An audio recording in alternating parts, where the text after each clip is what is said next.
Hey Roblox fans, want to remove textures from your game to boost performance or achieve a minimalist look? In this quick guide, I will show you how to do it step by step. Let's get started. First of all, open File Explorer and navigate to the Roblox textures folder. The default path is C drive, users, your username, app data, local, Roblox, versions.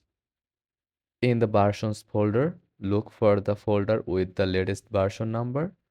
Open it and then go to the perform content, then PC, then texture folder.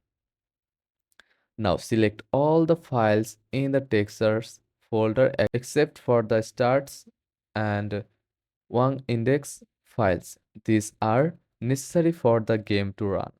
Either delete them or move them to a backup folder if you want to restore them later.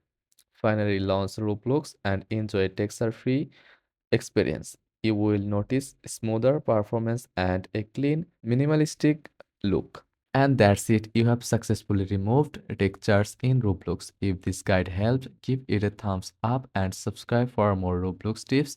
See you in the next video. Thanks for watching.